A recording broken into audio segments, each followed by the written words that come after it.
زمانے کی قسم تمام انسان خسارے میں ہے، سوائے ان کے جو ایمان لائے، جنہوں نے نیک عمل کیے، جنہوں نے ایک دوسرے کو حق کی نصیحت کی، جنہوں نے ایک دوسرے کو صبر کی تلقین کی۔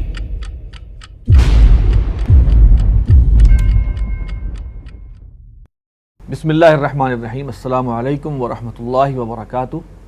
محترم ناظرین، زمانہ گواہ ہے کہ تازہ ترین ایپیسوڈ میں خوش آمدید۔ ناظرین، اس پروگرام میں ہمارے پاس مختلف ٹاپک ہیں جو کہ گزشتہ کچھ دنوں میں واقعات عالم اسلام خصوصاً پاکستان میں رونما ہوئے ہیں، ان پر ہم نے دینی لحاظ سے بھی اور دنیاوی لحاظ دونوں لحاظ سے ہم نے اس پر گفتگو کرنی ہے۔ اسٹوڈیو میں میرے پاس موجود ہیں جناب ایوب بیگ مرزا صاحب، آپ ناظم نشر و اشاعت تنظیم اسلامی اور تنظیم اسلامی کے دفاعی تجزیہ نگار جناب بریگیڈیئر غلام مرتضیٰ صاحب۔ بیگ صاحب، ہم آپ سے گفتگو کا آغاز کرتے ہیں۔ حالات بہت سارے ان چند دنوں میں بہت سی چیزیں نئی سامنے آئی ہیں، جن میں سر فہرست جس کو ہم لیں وہ کشمیر میں جو ایک نئی لہر اٹھی ہے، جو ایک وہاں کے مجاہد ہیں وانی صاحب، ان کی شہادت کے بعد ایک معاملہ شروع ہوا ہے اور اس کے بعد سے مستقل حالات جو ہیں مقبوضہ کشمیر میں وہ خراب ہوتے چلے جا رہے ہیں۔ اس حوالے سے ہم نے گفتگو کرنی ہے کہ آپ ان تمام واقعات کو کیسے دیکھتے ہیں کہ یہ دوبارہ ایک علیحدگی کی تحریک شروع تو نہیں ہو گئی؟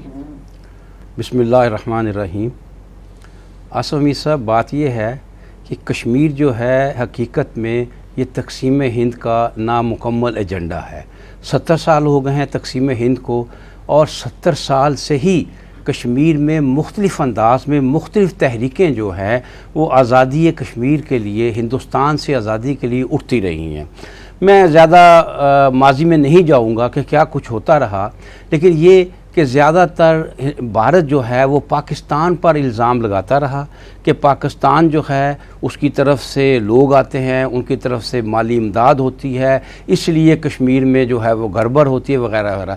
لیکن 89 سے یعنی 89 سے یہ تحریک جو خالصتاً داخلی تحریک ہے، خالصتاً مقامی تحریک ہے، جسے انڈیجنس تحریک کہا جاتا ہے، یہ وہ تحریک ہے۔ اور اب انڈیا بھی ظاہراً نہ ماننے پر مجبور ہے کہ یہ تحریکیں جو ہیں 89 سے لے کر اب تک وہ مقامی طور پر اٹھی ہیں، اور خاص طور پر 2004 میں جب پرویز مشرف نے ایک طرح کا لا تعلقی کا اعلان کر دیا تھا کشمیر کی آزادی کے حوالے سے، اور ہر قسم کی پابندیاں عائد کر دی تھیں، اور اس کے بعد سرحدوں پر ہندوستان نے بارز وغیرہ لگا کر وہ تمام راستے بھی بند کر دیے تھے۔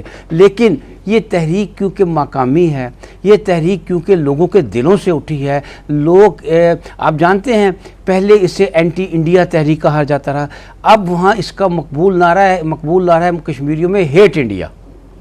یہ اس سے بڑھ کر بات ہے، ہیٹ انڈیا، یہ نعرہ آگے ہے، یا ایک سٹیپ آگے ہے۔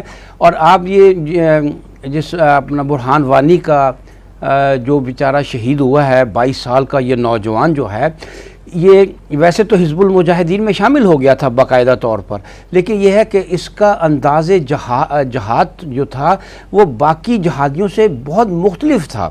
تمام وہ جہادی جو میدان میں نکلتے تھے وہ روپوش ہو جاتے تھے، یہ نوجوان روپوش نہیں ہوا، یہ جہاد میں حصہ بھی لیتا رہا اور سوشل میڈیا پہ موجود بھی رہا، اور یہی وجہ ہے اس کے اتنا بڑا جنازہ جو ہوا ہے کہ وہ لوگوں کا مرکز بن گیا، لوگوں کی نگاہوں کا مرکز بن گیا۔ آپ دیکھیں نا کہ اس نے کھلا سامنے آ کر مخالفت کی ہے، اور یہ حالانکہ یہ ایک اچھے کھاتے پیتے گھرانے سے تعلق رکھتا ہے، ایجوکیٹڈ فیملی ہے، اس کے والد ایک اسکول کے ہیڈ ماسٹر تھے، اور یہ وہاں پر اور کرکٹ کا بڑا شوقین تھا، اس کا کوئی لیکن ہندوستان کی فوج کا ایک ظاہر ظلم اس کے بھائی کو راہ جاتے جب یہ موٹر سائیکل پہ جا رہے تھے تو اس کے بھائی کو مار دیا گیا، اس کو بھی پیٹا گیا. تو پھر ذہن جو ہے انسان بہرحال جب ظلم بڑھتا ہے تو انسان کے ظلم کو برداشت کرنے کی ایک حد ہوتی ہے. تب یہ شخص جو ہے یہ حزب المجاہدین میں شامل ہوا اور اس نے سوشل میڈیا کے ذریعے نوجوانان کشمیر کو متحرک کیا، فعال کیا آزادی کے حوالے سے. بریگیڈیئر صاحب میرا سوال یہ ہے کہ کیا یہ ایک آزادی کی کوئی مؤثر تحریک ثابت ہو سکے گا یہ واقعہ؟ اصل میں دیکھیں جس طرح ایک صاحب فرما رہے ہیں کہ مسئلہ یہ ہے کہ یہ تو اب ایک لہر اٹھی ہے، بہت عرصہ اس سے پہلے سکون رہا وادی. جی بالکل. اور اس واقعے پر بھی بڑی حیرانگی کی بات یہ ہے کہ انڈیا تمام تر جیسے پاکستان کو موقع ہاتھ سے نہیں جانے دیتا پاکستان پر الزام تراشی کا، اس وقت انہیں کوئی بہانہ نہیں مل سکا کہ وہ اس میں پاکستان کا بھی نام لیں، کیونکہ یہ بات بالکل ازل من الشمس ہے کہ بالکل پیورلی یہ وہاں کے نوجوانوں کی تحریک ہے. اور بہرحال ابھی تو اس کے واقعے کو مطلب ہے کافی دن ہو گئے ہیں، لیکن وہاں پر وہ جو بھی انریسٹ ہے وہ کم نہیں پڑ رہا. اس کے پس منظر کو آپ اگر دیکھیں تو بات سمجھ میں آتی ہے. پاکستان تو اپنے معاملات میں پچھلے 15 سال سے انوالو ہے اپنے ویسٹرن بارڈر پر مختلف وجوہات کی بنا پر، اور پاکستانی فوج جس کو عام طور پر یہ کہا جاتا ہے کہ یہ انڈیا سینٹرک ہے اور وہ ہے، لیکن وہ اپنی ان کی پرابلم جو ہیں وہ اس وقت ویسٹرن بارڈرز پر ہیں. اور مشرف صاحب کے زمانے سے پاکستان کی طرف سے بھی تمام جو کوئی ایکٹیویٹی تھی بھی وہ بھی بالکل سرد خانے میں چلی گئی، اس میں کوئی وہ انڈیا نے باڑ لگا لی. اس وقفے کو انڈیا کو چاہیے تھا کہ اگر واقعی وہ کشمیر میں امن قائم کرنا چاہتا تھا اور سنجیدہ تھا کشمیر کے معاملے میں، تو اس 10-15 سال کے عرصے میں اس کو ایسے سٹیپس لینے چاہیے تھے کہ جن سے کہ وہ کشمیریوں کے دل جیت لیتے. دو نہیں لے سکا. وہاں پر الٹا انہوں نے یہ کیا کہ وہاں پر اس کی جو وہ ڈیموگرافک چینج کرنا شروع کیا کہ یہاں پر آبادی کا تناسب، سارا مسئلہ یہی ہے نا کہ مسلمان اکثریت میں، انہوں نے اس کو ایک غلط انداز میں ڈیل کرنے کی کوشش کی کہ یہاں پر آبادی کے تناسب کو وہ کیا جائے. وہ ہندو یاترا کے چکر میں جو لوگ کچھ چھوڑ کے چلے گئے تھے ان کو بھی واپس لایا گیا، کچھ اور بھی لائے گئے، اور ان کو بسانے کے لیے وہ جیسے اسرائیل نو آبادیاتی وہ بستی میں بساتا نا، اس طرح ہندوؤں کو بسانے کے لیے ہاسٹل بنائے گئے تاکہ جب تک وہ وہاں پر اپنا گھر کو بنا سکے ان کو ہاسٹل میں رکھا جائے. اس چیز سے آلریڈی نفرت بڑھ رہی تھی. یہ بڑی آپ نے مزے کی بات کی کہ یہ اسرائیل کے طریقہ کار کو انہوں نے کہا کہ ہم وہ ٹرائی کر کے دیکھتے ہیں، یہاں پر آبادی کا تناسب بدل دیتے ہیں، ہندوؤں کو لا کے مین انڈیا سے وہاں پر بسایا جا رہا تھا اور ان کو فیسیلیٹیٹ کیا جا رہا تھا، بجائے اس کے کہ وہاں سے فوج کم کرتے. وہاں پر کوئی مطلب انریسٹ نہیں تھا، 7 لاکھ فوج وہاں پر تعینات کی گئی ہے، اور لوگ کہتے ہیں کہ تقریباً یہ پر فیملی ایک مطلب سپاہی کی اس پہ ریشو بنتی ہے. چاہیے یہ تھا کہ بھئی اب یہاں انریسٹ ہو گیا ہے، امن ہو گیا ہے، وہاں پر ایسے اقدامات کیے جاتے ہیں جس سے کہ ان کے کانفیڈنس میں اضافہ ہوتا کہ بھئی ہاں ہمیں اپنی اس میں فولڈ میں لیا جا رہا ہے. ابھی بھی ان کے آئین میں کشمیر کی ایک الگ وہ ہے اسٹیٹس ہے، مین انڈیا کے ساتھ وہ نہیں ہے. اگر آپ پاکستان سے کوئی جانا چاہے تو اس کو کشمیر میں جانے کے الگ ایک ویزا کی ضرورت ہوتی ہے. آپ انڈیا کے وزٹ کا ویزا لیں اور اس پہ آپ کشمیر میں داخل نہیں ہو سکتے. تو اس کے لیے کوئی کوشش کرتے، انہوں نے اس طرح کوئی اسٹیپ نہیں لیا اور وہ ظلم و ستم جاری رہا. اسی ظلم و ستم کے نتیجے میں ایسے نوجوان جو ہیں جن کو پہلا کوئی ایکسپیرینس نہیں، مطلب ایک وہ نسل تو پرانی بوڑھی ہو چکی ہے نا. گویا یہ ایک نئی لہر ہے اور یہ انڈیجنس ہے اور اس کا نوجوانوں میں ہے، اور یہ اس کا مطلب اس کا امکان ہے کہ یہ دیر پا ہوگی. اور یہ اب اس سوشل میڈیا کے زمانے میں ہے جس میں کہ اپنا پیغام کو پھیلانا اور بہت آسان ہو گیا ہے. اور اس کے پیغامات اتنے مؤثر تھے کہ ان کی جو آرمی کے بہت سے افسر تھے وہ متاثر تھے اس کی مہم سے. ان کے بیانات ہیں کہ واقعی اس کے جو بیان یہ ایک بالکل ڈیفرنٹ چیز ہوگی. یہ چھوٹے چھوٹے کلپس بناتا تھا، آڈیو ویڈیو کلپس، اور ان کو سوشل میڈیا کے ذریعے عام کرتا تھا. اور اس میں اس کی مطلب بیان اتنے پراثر بیان ہوتے تھے کہ وہ کشمیری نوجوان کو جو تھے ان میں تو اپرائزنگ ہوتی تھی. جو ان کے فوجی تھے جن کو وہ کلپس دیکھتے تھے وہ بھی متاثر ہوئے بغیر نہیں رہ سکتے.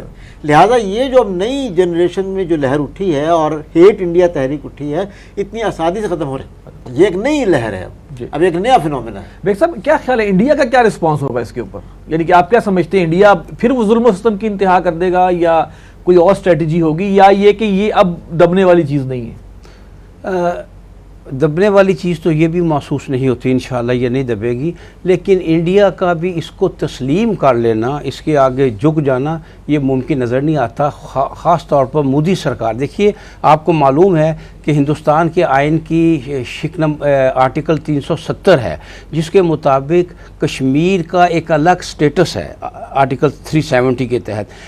مودی سرکار کی جو اس نے جو جب انتخابات میں جو ان کا منشور تھا وہ یہ تھا کہ ہم 370 ایکٹ کو ختم کر دیں گے، اس دفعہ کو ختم کر دیں گے، لیکن وہ جرت نہیں کر سکا، اور اس کے باوجود جو ہے یہ اتنی زبردست ایک تحریک چلی ہے، اور یہ کیونکہ عوامی سطح پر ہے، اور کسی ایسے دیکھیے ایک ہوتی ہے گوریلا جنگ ٹائپ، وہ بات اور ہوتی ہے، وہ گریلے مارے گئے، وہ ختم ہو گئے، بات بیٹھ جاتی ہے۔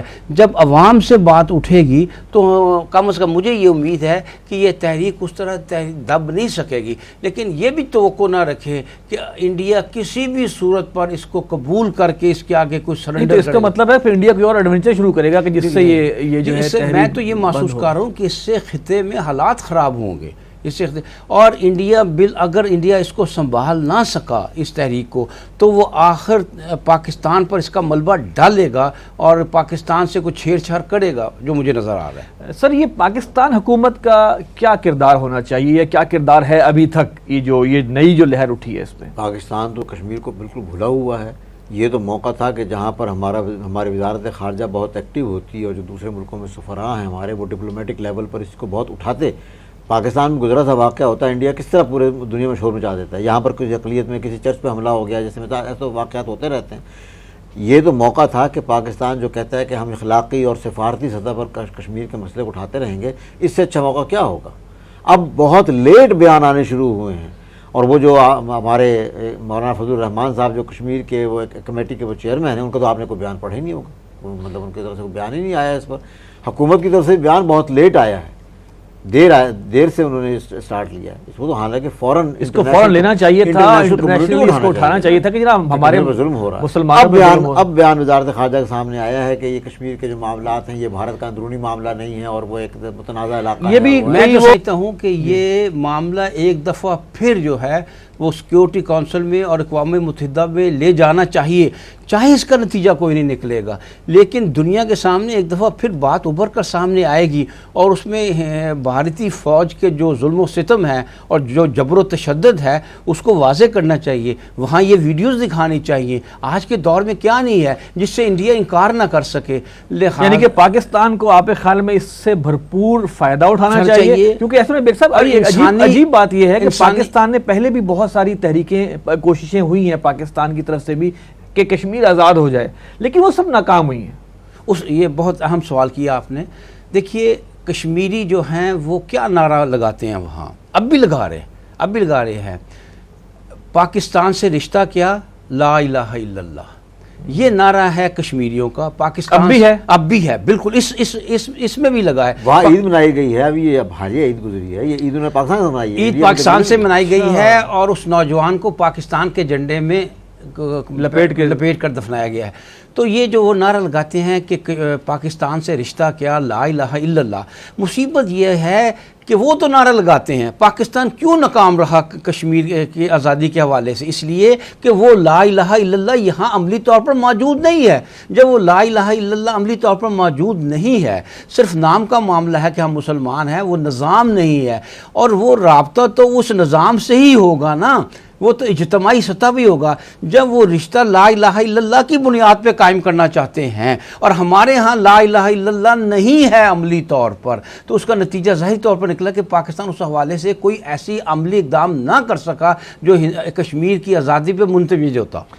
بیگ صاحب یہ تو آپ نے جو بات بتائی اس میں تو مجھے یہ ایک احساس ہو رہا ہے کہ جتنا وہ پاکستان سے محبت کرتے ہیں اتنا بہت سے پاکستانی جو ہے وہ اپنے ملک سے محبت اتنی نہیں کرتے۔ بالکل درست فرمایا، بالکل جس طرح پاکستان کی کسی میدان میں جیت کو وہ مناتے ہیں، اور اس سیلیبریشن پر ان پر گولیاں برسائی جاتی ہیں، لیکن اس کے باوجود وہ سیلیبریٹ کرتے ہیں۔ یہ تو میں یہ سمجھتا ہوں کہ یہ بھی بہت ایک اہم بات ہے کہ اگر ہم چاہتے ہیں کہ کشمیر پاکستان کا حصہ بنے تو پاکستان میں وہ نظام لایا جائے جس نظام سے وہ جڑ کر ہمارے بھائی بنتے ہیں، تبھی تو بنتے ہیں۔ بلکہ آپ یہ بھی کہہ سکتے ہیں اسی لیے کہ جو کچھ ہم زبانی جمع خرچ کرتے بھی ہیں کہ اخلاقی سطح پر اور سفارتی سطح پر ہم ان کے ساتھ ہیں، اس میں بھی اس کا مطلب ہے ہم وہ اخلاص پیدا نہیں کر سکے، خلوص پیدا نہیں کر سکے، اس لیے کہ ان کی جو ڈیزائر ہے، ان کی جو خواہش ہے پاکستان رشتہ جوڑنے کی، اس پر ہم خود عمل پیرا نہیں، بالکل اس لیے ہماری کوششوں میں بھی وہ خلوص اور اخلاص نیت جو ہے وہ نظر نہیں آتی۔ جی ناظرین، اس میں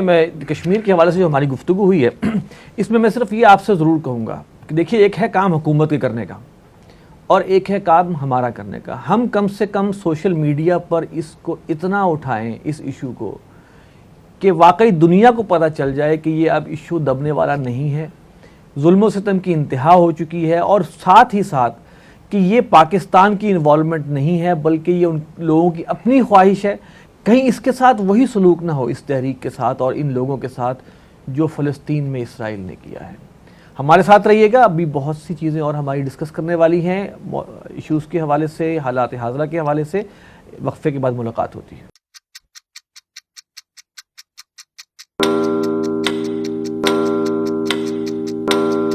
زمانہ گواہ ہے.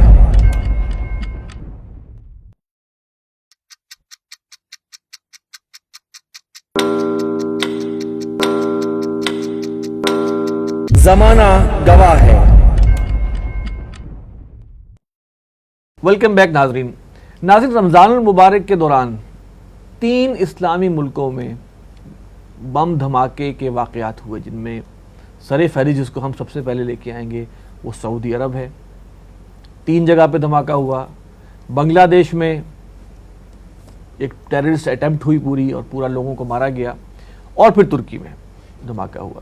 یہ 3 واقعات ہیں جو کہ ظاہر کر رہے ہیں کہ ایک نئی لہر جو ہے جو کہ عالم اسلام میں اٹھائی جا رہی ہے, اور اس کے کانسیکوینسز بھی جو ہیں وہ دور رس ہیں. تو امت مسلمہ کانپ گئی جب معاملہ یہ ہوا کہ سعودی عرب میں اور مدینہ النبی کے اندر روضہ رسول کے پاس ایک دھماکہ ہوا. اس پر گفتگو کرتے ہیں. بریگیڈیئر صاحب, آپ اس کو اگر ہم سعودی عرب کو انیشلی لیتے ہیں تو آپ کیا سمجھتے ہیں کہ اس کے کیا اثرات اب ہوں گے؟ سعودی عرب کا واقعہ تو بہت ہی افسوسناک واقعہ ہے, خاص طور پر اس حوالے سے کہ جو وہاں مسجد نبوی کے بالکل ساتھ ہی اس کی دیوار کے باہر اور جنت البقیع کے درمیان دھماکہ ہوا, وہ اس لحاظ سے تو بڑا منفرد ہے کہ ایسا واقعہ پہلے کبھی نہیں ہوا, سوائے اس کے کہ وہ 70 کی دہائی میں جو دفعہ حرم کعبہ میں کچھ ہوسٹیج بنائے گئے تھے. اور ایک دھماکہ جدہ میں امریکن ایمبیسی کے باہر ہوا, اور ایک قطیف میں جو کہ ان کا مشرقی بارڈر ہے سعودی عرب کا, جہاں پر کہ شیعہ کمیونٹی جو ہے وہ میجورٹی میں, اور وہ ہوا بھی کسی امام بارگاہ کے آس پاس ہے. تو یہ بظاہر تو 3 مختلف سینیریوز لگتے ہیں. جو مشرقی بارڈر پر ہوا اس کا کوئی اور مقصد نظر آتا ہے, جو جدہ میں امریکن ایمبیسی کا ہوا وہ سعودی عرب کی امریکن پالیسی کے ساتھ جڑتا ہے, اور مسجد نبوی والا جو ہے وہ ایک عجیب واقعہ ہوا کہ ایک آدمی وہ آیا اور ان کے ساتھ انہوں نے جو گارڈز ہے وہاں انہوں نے کہا افطار کی دعوت بھی, بالکل افطار کے وقت ہوا, اور وہاں اس نے اپنے آپ کو اڑا لیا, اور اسی لیے نقصان بھی وہاں کم ہوا. بہرحال کہنے کا مطلب یہ ہے کہ یہ بیک وقت 3 واقعات اگر دیکھا تو جڑے ہوئے بھی لگتے ہیں کہ ایک ہی دن ہوئے, اور اگر ویسے دیکھا جائے سرکمسٹانشل ایویڈنس تو اس کے حساب سے موٹیوز مختلف نظر آتے ہیں, اور اس میں جو انوالو لوگ ہیں وہ بھی مختلف قسم کے ہیں. کہیں پر کوئی اور ہے. ترکی والا جو تھا وہ تو داعش کا ان کا کلیم تھا, اور بنگلہ دیش والا جو تھا وہاں پر بھی وہ کچھ داعش کے حوالے سے کلیم آیا, اور داعش جو ہے اس پر ایک سوال نشان بہت بڑا لگا ہوا ہے کہ واقعی وہ کوئی انڈیجنس موومنٹ ہے یا وہ بھی کوئی اسرائیل اور امریکن اسپانسر ٹائپ چیز ہے. اس حوالے سے ان دھماکوں کے حوالے سے سعودی عرب بھی بڑا مطلب ہوتا, چونکہ داعش کے خلاف وہ بھی ایکٹیویٹی کر رہے ہیں لہٰذا وہاں پر بھی ہے, لیکن ان کا معاملہ یمن کے ساتھ بھی جڑتا ہے, حوثی قبائل کے ساتھ, جن کو کہ اب امریکہ نے ان کو سپورٹ کرنا شروع کر دیا. امریکن پالیسی بھی جو ہے سعودی حکومت کے ساتھ اب آج کل بڑی امبیلنس ہی چل رہی ہے. تو لہٰذا یہ جو واقعات ہوئے ہیں مجموعی طور پر تینوں اسلامی ممالک میں ہوئے ہیں, اور خاص طور پر سعودی عرب کا واقعہ, لہٰذا اس پہ غور کرنے کی ضرورت ہے, اس کے محرکات پر اور اس کے عواقب پر. بریک صاحب, اس میں دیکھیے اب واقعات جو ہم سب سے پہلے سعودی عرب ہی کو لیتے ہیں کہ اس میں دیکھیں سعودی عرب نے ایران کو حج کی پابندی لگا دی, حج اس دفعہ ایران کے لوگ نہیں کریں گے. پھر یہ کہ داعش کے خلاف سعودی عرب کا معاملہ چل رہا ہے. پھر یہ کہ اندرونی طور پر بھی بہت سے لوگ ہیں جو سعودی جو ان کی جو پالیسی ہے اس کے خلاف ہیں. کیا یہ 3 الگ الگ چیزیں ہیں یا کوئی ایک ہی چیز کا شاخسارہ نظر آتا ہے؟ کیونکہ آپ کو یہ پتہ ہے کہ احادیث نبویہ میں قرب قیامت کی نشانیوں میں ایک نشانی یہ بھی ہے کہ حج موقوف ہو جائے گا, حج رک جائے گا. کہیں اس کی طرف تو پہلا قدم نہیں کہ یہ اس طرح کی ایکٹیویٹی ہو, پھر وہ سیکیورٹی انتہائی ٹائٹ کر دیں اور پھر کوئی خدا نخواستہ واقعہ. دیکھیے معاملہ یہ ہے کہ یہ جو جس نے اپنے آپ کو باہر جا کے اڑا لیا, انتہائی قسم کا جسے کہتے ہیں نا کہ یہ صرف ایک کوشچن کسی نے بھیجا ہے کہ ہم کیا کچھ کر سکتے ہیں, ورنہ اس بندے کے لیے اندر جا کے خدا نہ خواستہ, خدا نعوذ باللہ, اللہ تعالیٰ حرمین کی حفاظت فرمانے والا ہے سب سے بڑھ کے، لیکن اس بندے کے لیے یہ بھی تو ممکن تھا اندر جا کے وہ ایسی حرکت کر لیتا. آپ کیا کہتے ہیں اس بارے میں؟ دیکھیں آصف میر صاحب، بات یہ ہے کہ جو بات آپ نے کی ہے نا کہ ایران پہ پابندی لگائی ہے سعودی عرب نے، بات درست نہیں ہے. بات یہ ہے کہ ایران نے مطالبہ یہ کیا تھا کہ ایرانی حاجیوں کی سپیشل حفاظت کی جائے. اس پر مذاکرات ہوئے تھے سعودی عرب کے اور ایران کے. انہوں نے کہا تھا، سعودی عرب نے اس پر جواب دیا تھا کہ ہم ہر حاجی کی، چاہے اس کا کسی ملک سے تعلق ہو، ہم اس کی حفاظت کریں گے، لیکن ہم کسی کی اسپیشل حفاظت نہیں کر سکتے. جس پر ایران نے کہا کہ اگر آپ ہماری حاجیوں کی حفاظت نہیں کریں گے تو پھر ہم حاجی نہیں بھیجیں گے. لہٰذا یہ کہنا غلط ہے کہ سعودی عرب نے پابندی لگائی. بات یہ ہے، میں تو یہ فیصلہ نہیں کر سکتا کہ کس کا موقف درست تھا، لیکن یہ بات یہ ہے کہ مذاکرات کے نتیجے میں ایرانیوں نے حاجی نہیں بھیجے. ٹھیک ہو گیا، اصل لیکن نزاع پیدا ہوا. لیکن نزاع ہے، سعودی عرب اور ایران کا ایک نزاع تو ہے نا. نزاع تو اس سے پہلے کا ہے، نزاع تو اس سے پہلے کا ہے. یہ بھی اس کی ایک کڑی تو ہو سکتی ہے. بالکل ہو سکتی ہے. آپ کو معلوم ہے یعنی کہ یہ پابندی جو ایران نے خود لگائی ہے، یہ افسر گزرے جو ایک بہت بڑا حادثہ ہو گیا تھا، اس میں کافی زیادہ ایرانی جو ہیں وہ مارے گئے تھے. تو اس پر ایرانیوں نے یہ الزام لگایا تھا کہ یہ ان کے کچھ اسپیشل اپنے شہزادوں کے پروٹوکول وغیرہ کی وجہ سے ہوا ہے، یہ حادثہ نہیں تھا، یا بہرحال یہ ایک غفلت تھی. اس پر ان کی آپس میں ہوئی تھی. تو اصل میں بات یہ ہے کہ یہ وہ فرقہ وارانہ لعنت ہے جو اس وقت مسلمانوں پر ایک عذاب کی صورت میں نازل ہوئی ہے. اس کا شاخسانہ ہے کہ یہ دونوں ممالک میں آپس میں بہت دوری ہے، کشیدگی ہے. دیکھیے سعودی عرب میں جو دھماکے اس 3 مختلف مقامات پہ ہوئے ہیں، میں سمجھتا ہوں کہ اس میں خارجی اور اندرونی دونوں قوتیں کہہ لیں یا دونوں متحرک ہیں. خارجی سطح پر تو مسلمانوں کو ہر انداز میں کارنر کیا جا رہا ہے اور ان لوگوں کو سپورٹ کیا جا رہا ہے جو کہ اس طرح کے اقدام کرتے ہیں. اندرونی سطح پہ بھی بہت سے لوگ سعودی عرب کی حکومت سے، اس میں کوئی شک نہیں ہے، کہ خوش ہیں. لہٰذا باہر کی قوتیں جو ہیں ایسے لوگوں کو جو ناخوش ہیں استعمال کر لیتی ہیں. اصل میں سعودی عرب کی جو ہے، جیسے بات واضح ہے کہ وہاں پر ایک بادشاہت ہے، باقی نظام ان کا اپنا ہے، لیکن وہ ایک سیکیورٹی اسٹیٹ ہے. حج کے موقع پر بھی سیکیورٹی ہوتی ہے، حج کے علاوہ بھی ان کی تو جو ہے وہاں پر کوئی ان کے نظام کے خلاف، ان کی حکومت کے خلاف کوئی مطلب بات کرنی جو ہے ممکن نہیں ہے. ٹھیک ہے، وقتاً فوقتاً خبریں آتی ہیں کہ جو بھی ان کے علماء ہیں، بعض دفعہ ان کے علماء جو ہیں وہ قرآن و حدیث کی روشنی میں زیادہ ووکل ہو جاتے ہیں، تو ان کو بھی مطلب وہاں غائب کر دیا جاتا ہے. حج کے موقع پر بہرحال وہ اپنی ایک ذمہ داری محسوس کرتے ہیں کہ حرمین شریفین کی جو حفاظت ہے ان کی ذمہ داری ہے، اور بہرحال وہ ان کی خدمت ہے، اپنے آپ کو خادم الحرمین شریفین بھی کہلاتے ہیں. اور وہ یہ صحیح ہے کہ وہ مجموعی طور پر بہت اپنی طرف سے فول پروف قسم کے انتظامات کرنے کی کوشش کرتے ہیں، اور بڑے اچھے اگر دیکھا جائے واقعات تو ہوتے رہتے ہیں بد نظمی کے، اور کچھ اس قسم کے لوگوں کی ہلاکتیں ہو گئی ہیں اور اسٹیمپیڈ ہو گیا ہے، لیکن وہ اپنی پوری کوشش کرتے ہیں کہ حج کے موقع پر امن و امان برقرار رہے. اور حاجی شیعہ جو ہیں پہلے بھی جاتے رہے، ایران سے لوگ جاتے رہے.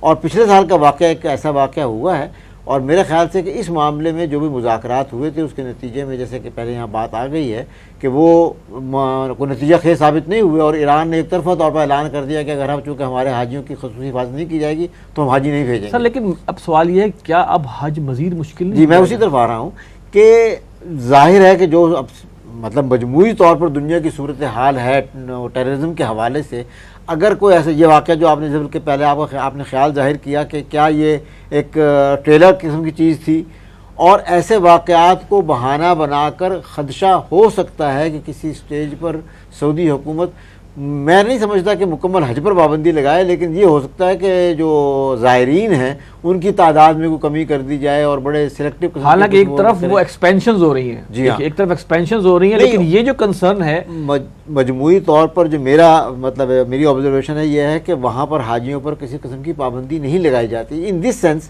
کہ وہ اعلانات تو بہت کرتے ہیں مقامی لوگوں کے حوالے سے، لیکن جو شخص ایک دفعہ احرام باندھ لیتا ہے اگر چاہیں تو پکڑ کر اس کو بھی نکال سکتے ہیں، لیکن وہ ان کو فیسیلیٹیٹ کرتے ہیں کہ وہ حج 5 دن کا اپنا مکمل کر لیں. لیکن اگر ایسی صورتحال رہی تو پھر ان کو اس میں اپنے قوانین میں اور سختی وہ لائیں گے، اور ہو سکتا ہے کہ وہ زائرین کو محدود کر دیں. میرا اندازہ بس یہیں تک ہے, یہ نہیں کہ حج موقوف ہو جائے فی الحال. اللہ نہ کرے جی, اور اللہ تعالیٰ تمام لوگوں کی حفاظت فرمائے, اور حرمین کی حفاظت تو خیر اللہ تعالیٰ کے ذمے, اللہ تعالیٰ نے اپنے ذمے لیا ہوا ہے, انشاءاللہ تعالیٰ وہاں پہ تو کوئی غضب نہیں پہنچے گا. بیگ صاحب آتے ہیں بنگلہ دیش کی طرف. یہ جو بنگلہ دیش میں واقعہ ہوا ہے اور اس سے جو فوائد حاصل کرنے کی کوشش کی جا رہی ہے, جو انڈیا ایک فائدہ حاصل کر رہا ہے, جو بنگلہ دیش کی ایک انتہائی سیکولر حکومت جو کہ اس وقت قاتل ہے بے گناہ جماعت اسلامی کے لیڈران کی, وہ جو ایک اپنا ایک اس کے اندر ایک فائدہ حاصل کرنے کی کوشش کر رہی ہے, اس بارے میں آپ تھوڑی رائے دیجیے پلیز. دیکھیے, بنگلہ دیش میں بھی دھماکے ہوئے ہیں, اور ایک کیفے میں کچھ لوگوں کو یرغمال بنا لیا گیا, کچھ کو پھر گولیاں مار کر ہلاک کر دیا گیا. بات یہ ہے کہ اس دہشت گردی کی تو حمایت نہیں کی جا سکتی کسی بھی صورت میں اس کے لیے, لیکن ہمیں یہ دیکھنا ہوگا کہ ایسے واقعات کیوں پیش آ جاتے ہیں. یہی ہے کہ یہ بھی دنیا کا ایک عجیب واقعہ ہوا ہے بنگلہ دیش میں کہ 45 سالہ پرانے مقدمات اٹھائے گئے ہیں. یہ ایک منفرد معاملہ ہوا ہے, یعنی کہ 45 سالہ پرانے معاملات اٹھائے گئے اور ایسے لوگوں کو پھانسی دی گئی جس ان 45 سال کے درمیان وہ ان کے حلیف رہے, ان کے وزیر رہے, اور پھر ایک دم جو ہے ان پر مقدمات بنا کر ان کو پھانسی دے دی گئی. جب ظلم اس حد تک پہنچے گا, جب انصاف بالکل ختم ہو جائے گا, جب میرٹ کا نام و نشان نہیں رہے گا, جب ظلم و ستم اس طرح چھا جائے گا, تو پھر بعض لوگ جو دین کا صحیح حقیقی علم نہیں رکھتے, حقیقی علم سے نابلد ہوتے ہیں یا جذباتی ہو جاتے ہیں, وہ اس قسم کے راستے کسی کے اشارے پہ کروائے ہوں گے. جو حکومت ہے بنگلہ دیش کی, اس کو یہ اتنی پرانی جو چیز کا خیال آیا, میں سمجھتا ہوں کہ کسی کے اشارے یا کسی میں اس طرف کے بغیر پاسبل نہیں ہے. جیسے کہ آپ کو معلوم ہے کہ مودی نے جا کر کیا بیان دیا تھا بنگلہ دیش میں, اور کھلم کھلا یہ کہا تھا کہ اس جنگ میں ہم ملوث تھے اور ہم نے پاکستان کو 2 لخت کرنے میں کردار ادا کیا تھا اور بڑے فخر سے اعلان کیا تھا. تو بنگلہ دیش کو ہندوستان اس حوالے سے پاکستان کے خلاف, بلکہ صحیح معنوں میں کہنا چاہیے کہ اس عالم اسلام کے خلاف جو ہے مودی سرکار جو ہے وہ استعمال کر رہی ہے. اور یہ عجیب بات یہ ہے کہ بنگلہ دیش نے تو کھلم کھلا یہ پاکستان پہ الزام نہیں لگایا, لیکن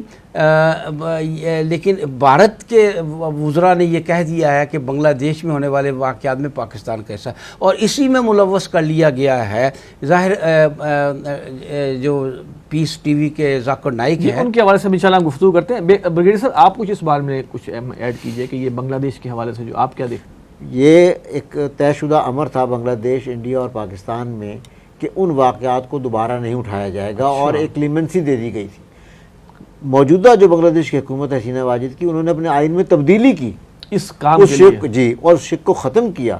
اور یہ پرانے ان کے, جیسے کہ بیگ صاحب نے کہا کہ ان کے اپنے حلیف رہے ہیں پچھلے حکومتوں میں, ان کے خلاف دوبارہ مقدمات قائم کر کے اور ان کو جو ہے سزائیں دی گئی ہیں. ظاہر ہے کہ یہ جو بنگلہ دیش اور انڈیا کے درمیان بڑے تعلقات جو ہیں وہ دوستانہ ہو رہے ہیں, اسپانسرڈ لگتا ہے, اور اس کے نتیجے میں بہرحال کچھ جذباتی لوگ جو ہیں وہ ہو سکتے ہیں, اور اب اس کا الزام پاکستان میں لگا دیا گیا, اور اسی حوالے سے اب مزید اقدامات کیے جا رہے ہیں. یہ کیوں نہیں کہتے کہ یہ بھی انڈیا, یہ بھی ایک پوری سازش اٹ سیلف ہو سکتی ہے کہ مزید اس میں جو ہے پرو انڈیا جو معاملہ کیا جائے, اور پرو ہندوازم. اب دیکھیں نا, اس میں جیسے میں نے جیسے ہمارے سامنے آیا کہ ڈاکٹر ذاکر نائک کے خلاف ایک انہوں نے انڈین میڈیا نے ایک جسے الزامات کا تمار کھڑا کر دیا ہے. حالانکہ ہم جانتے ہیں کہ ڈاکٹر ذاکر نائک ایک انتہائی پیسفل انداز میں, جسے کہتے ہیں قرآن مجید کی وہ تعلیمات کہ ادعو الی سبیل ربک بالحکمت والموعظۃ الحسنۃ وجادلہم باللتی ہی احسن, کہ بلاؤ اللہ کے راستے کی طرف حکمت کے ساتھ, اچھی بات کے ساتھ, اور اچھے طریقے سے مباحثے کے ساتھ. ذاکر نائک صاحب کا تو کوئی اس طرح کا معاملہ ہے ہی نہیں, پھر بھی انہوں نے اس کے خلاف ایک ایشو کھڑا کر دیا. اس بارے میں آپ پلیز. وہ تو ایک وہاں بندہ جو پکڑا گیا بنگلہ دیش میں, اور اس نے یہ بیان دے دیا کہ میں ڈاکٹر ذاکر نائک کی تقریریں سنا کرتا تھا, اس کی بنیاد پر اس کو ایشو بنا کر انہوں نے کر دیا.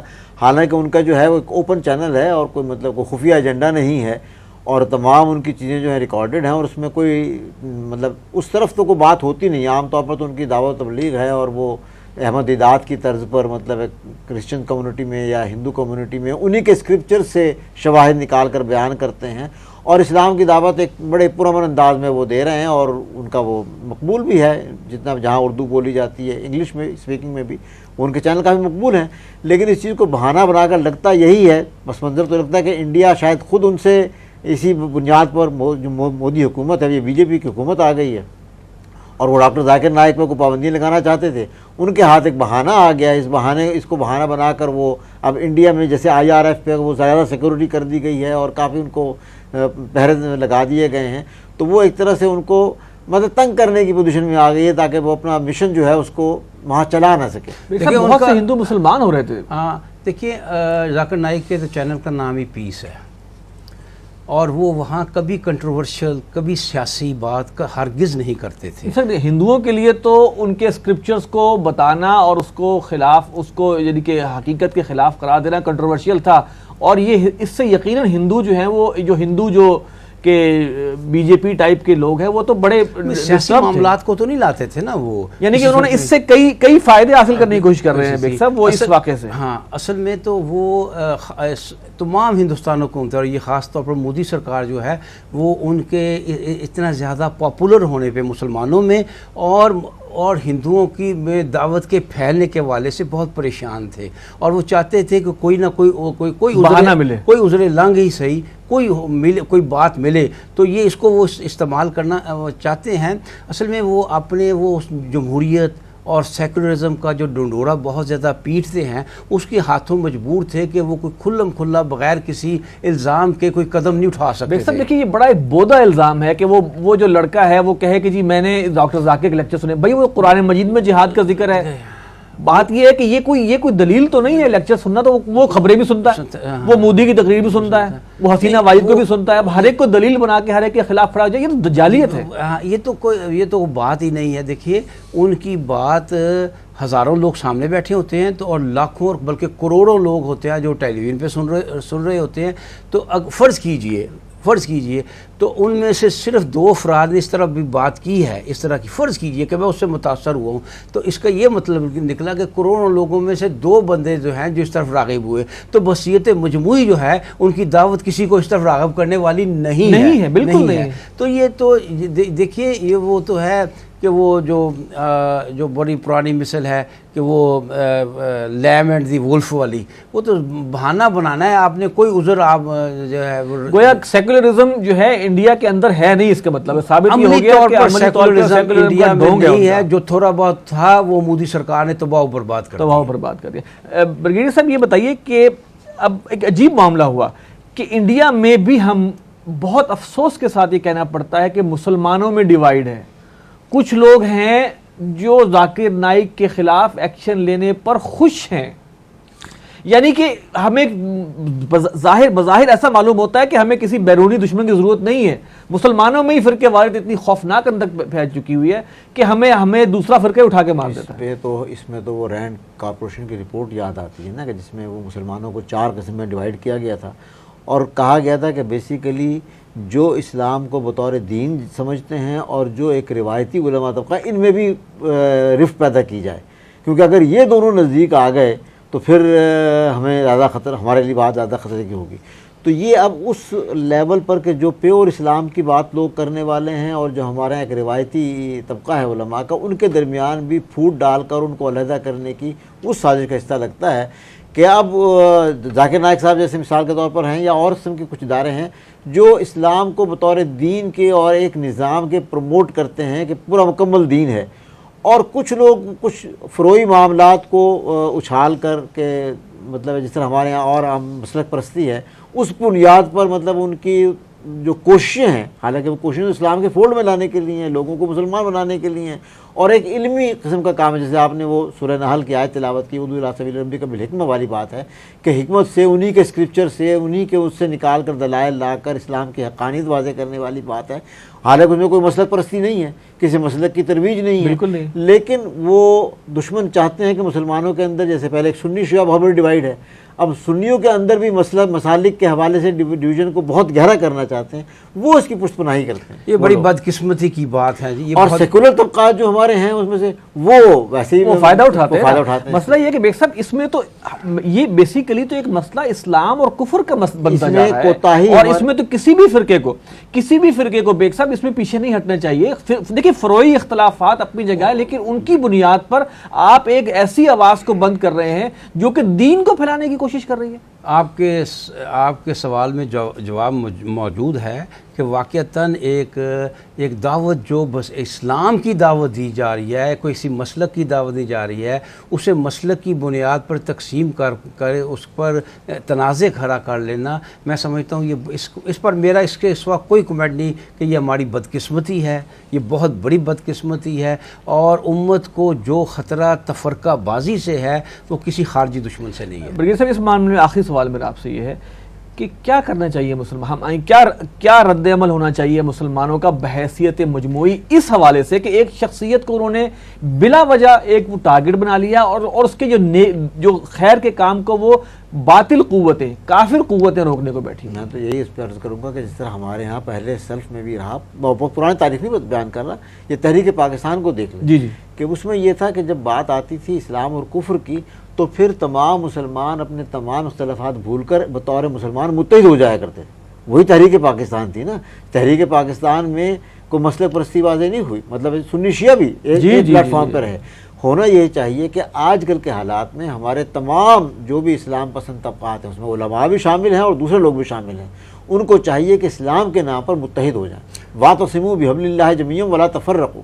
اللہ کی رسی کو مضبوطی سے تھام لیں، قرآن کو مضبوطی سے تھام لیں، اور بنیادی تعلیمات پر متفق ہو جائیں، اور اس بنیاد پر کوئی اختلافات مطلب جو ہے ختم کرتے ہیں. بیگ صاحب گویا اگر جو لوگ اس وقت اس چیز کو، ابھی ہم ہندوؤں کو تو اور کافروں کو چھوڑیں، مسلمانوں میں جو لوگ اس وقت اس چیز کو آڑ بنا کر ایک فائدہ لینا چاہ رہے ہیں، کسی طرح اس چینل کو بند کروائیں یا ذاکر نائک پہ پابندی لگوائیں، کیا وہ اسلام کی خدمت ہے یا دشمنی؟ نہیں، وہ بالکل درست ہے، لیکن میں سمجھتا ہوں ہمیں بھی اتنا اس حوالے سے اتنا سخت، اتنا ٹف موقف نہیں اختیار کرنا چاہیے. ہمیں ان کے لیے دعا کرنی چاہیے کہ اللہ تعالیٰ انہیں ہدایت دے، اور اللہ تعالیٰ انہیں یہ سمجھ عطا فرمائے کہ وہ مسلمانوں میں تفرقہ بازی نہ کریں.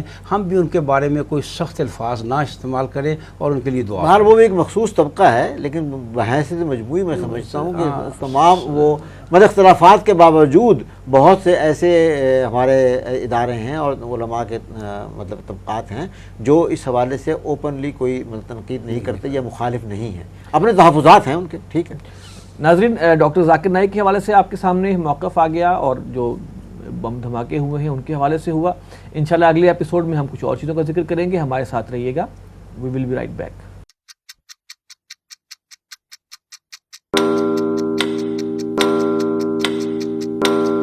زمانہ گواہ ہے.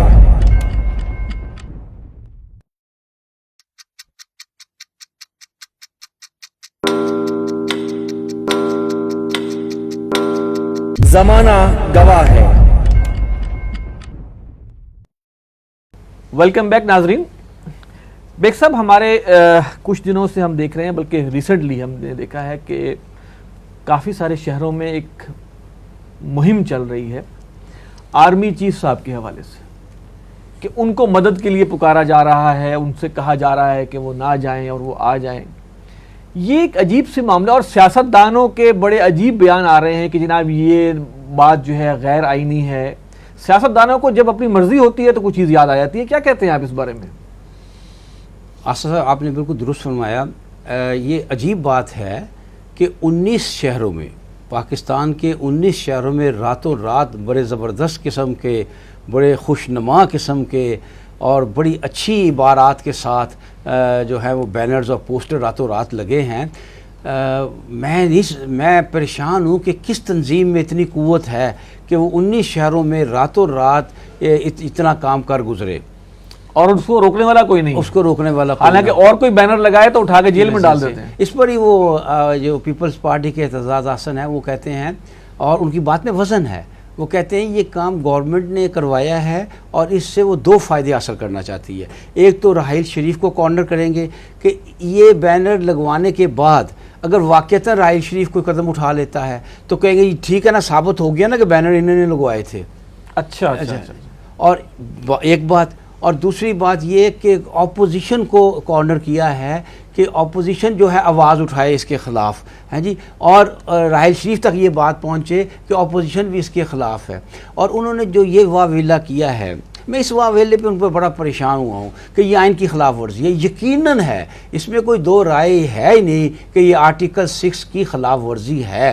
ایسی بات فوج کو دعوت دینا، آرٹیکل 6 کی خلاف ورزی ہے. ایک تو ہے نا فوج کا آ جانا، ایک ہے دعوت دینا. اس کی سزا موت ہے. یعنی ہمارے آئین میں اس کی سزا موت ہے. یعنی اتنا بڑا کام کوئی کر گزرا ہے، اس میں تو کوئی شک نہیں کہ خلاف ورزی تو ہے. لیکن میں حیران اس بات پہ ہوں کہ ہمارے سیاستدانوں کو صرف اس وقت آئین کا خیال آتا ہے جب ان کے اپنے مفاد پہ، اپنے پیٹ پہ زد پڑتی ہے. جب ان کے اپنے پیٹ پر، اگر آپ نے کہا تو پھر سب لات کا لفظ استعمال کریں. جب ان کے پیٹ پر لات پڑتی ہے، جب ان کے مفادات پر زد آتی ہے تو پھر وہ، میں ان سے پوچھتا ہوں ان سیاستدانوں، بالکل میں پہلے ایگری کر چکا ہوں کہ یہ بھی خلاف آئین ہے، لیکن کیا یہ خلاف آئین نہیں ہے؟ کیا آپ کے آئین کا آغاز اس بات سے نہیں ہوتا کہ ریاست پاکستان کا مذہب اسلام ہوگا؟ کہاں ہے وہ اسلام؟ کہیں آپ کو کچہریوں میں، عدالتوں میں، سیکٹریٹ میں، کسی اداروں میں اسلام نظر آ رہا ہے؟ کیا وہاں آپ کو آئیں تھی؟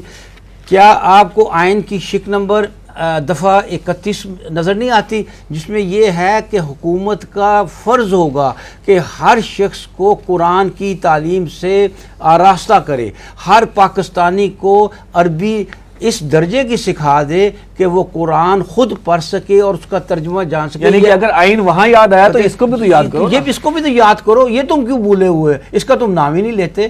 تو آئین کو جہاں سے یہ دیکھیں پک اینڈ چوز ہے نا، کہ جہاں اپنے مطلب کی بات ہوئی وہ لے لی، اور جہاں اپنے مطلب کی بات ہوئی. ضرور میں یہ سمجھتا ہوں کہ افواج کا کام سرحدوں پر کام کرنا ہے، حکومتیں کرنا نہیں ہے، یہ بات بالکل درست ہے. لیکن حکومتوں کا بھی کام ہے کہ وہ آئین کو اس طرح نافذ کریں، وہ روح کے مطابق، آئین کی حقیقی روح کے مطابق کریں. یہاں تو اسلام تو بہت دور کی بات ہے آصف حمید صاحب. جو دوسری ریاستوں نے شہریوں کو جو حقوق دیے ہوئے ہیں وہ نہیں ہے. یہاں پانی نہیں ہے، یہاں گیس نہیں ہے، یہاں بجلی نہیں ہے، یہاں عوام پہ ناروا ٹیکس لگائے جاتے ہیں، اور عوام کا معاملہ بھی یہ ہے کہ ان کو بالکل ان پر اعتماد نہیں ہے. تو یہ معاملہ یہ ہے کہ سیاستدانوں کی بات پر اعتماد کون کرے؟ سر میں اس میں کہوں گا کہ دیکھیں، ہم بحیثیت مسلمان قرآن کی کچھ بات مانتے ہیں، کچھ نہیں مانتے، تو ہم ان سے کہاں سے ایکسپیکٹ کر لیں؟ یعنی کہ ہم عام ایک دیندار لوگ طبقے کی بھی بات کریں کہ بہت سی قرآن کی باتیں جو ہے وہ ہم لوگ بھی اپنے پک اینڈ چوز کر لیتے ہیں. تو یہ لوگ ان سے کیا امید رکھیں گے کہ یہ پوری طرح آئین سے وفاداری کریں گے؟ آپ کے خیال میں جو ہمارے سیاسی رہنما ہیں، تمام قوانین جو ہیں آئین کی روح سے ایک مدت فکس کی گئی تھی کہ اس کے اندر تمام قوانین جو ہیں وہ اسلامی اس میں ڈھالے جائیں گے. ابھی تک ہمارے ہاں انگریز کا قانون چل رہا ہے، اور پری پارٹیشن ڈیز کے جو وہ فوجداری وہ دفعات ہیں انہیں کے مطابق فیصلے ہو رہے ہیں. عدالتوں میں اسلام نہیں ہے، کہیں بھی اسلام نہیں ہے. اور فوج کو دعوت دینا تو ایک کھلم کھلا مطلب اس کے ہے. بہرحال فوج کی طرف سے تو آج ایک اعلامیہ آ گیا ہے کہ اس کا فوج سے کوئی تعلق نہیں. اب اللہ عالم موو آن پاکستان تحریک. ویسے یہ جو ہے بیگ صاحب نے جو اعتزار حسن صاحب کی بات کی، اس میں بڑا وزن نظر آتا ہے اور بڑی اس کے پیچھے ایک پلاننگ نظر آتی ہے. وہ تو اس لیے ہے نا کہ ایک وقت اتنے شہروں میں ایک اور اتنے خوبصورت وہ بنا کر باقاعدہ بینر لگائے گئے ہیں، تو مطلب وہ موو آن پاکستان تحریک کا وجود ہے کہاں؟ وہ آج تو نظر نہیں آئی کہ موو آن پاکستان تحریک کون کرتا جاتا ہے، وہ لکھ دیا گیا ہے نیچے. تو ظاہر ہے کہ وہ آپ ایک آج کہیں بینر کسی کھمبے پہ لگا دیں، وہ تو چند منٹ بھی نہیں وہاں رہ سکتا. یہاں بڑی بڑی جماعتوں کے نام ہیں، ان کے پاس 250 کارکن نہیں ہوتے. تو یہ موو آن تو کبھی سنی نہیں، کہاں موو کرتی ہے یہ. تو اس کے پاس کہاں سے یہ کیمپین ہے، اور یہ بڑی پلانڈ کیمپین ہے، چاہے کسی کی طرف سے بھی ہے، جو ہے ایک بڑی پلانڈ کیمپین ہے. فوج کو ملائن کرنا بھی آپ شامل کر سکتے ہیں کہ فوج کو خام خواہ مطلب وہ ٹھہرایا جا رہا ہے، اور اس کا فائدہ بظاہر سوائے حکومت کے کسی اور کے مفاد میں نظر نہیں آتا. ناظرین، یہ کچھ ہمارے پاس موضوعات تھے جن پر ہماری گفتگو ہوئی، اور کوشش کی کہ اس کو ہم قرآن و حدیث کے حوالے سے بھی اور دینی لحاظ سے بھی آپ کے سامنے پیش کر سکیں. اللہ تعالیٰ پاکستان کی حفاظت فرمائے، اور بلکہ عالم اسلام کی حفاظت فرمائے، تمام مسلمانوں کی حفاظت فرمائے. ہمارے پروگرام کا وقت ختم ہوا ہے. انشاءاللہ تعالیٰ اگلے پروگرام میں پھر حاضر ہوں گے. اس وقت تک کے لیے اجازت دیجیے. السلام علیکم ورحمۃ اللہ وبرکاتہ.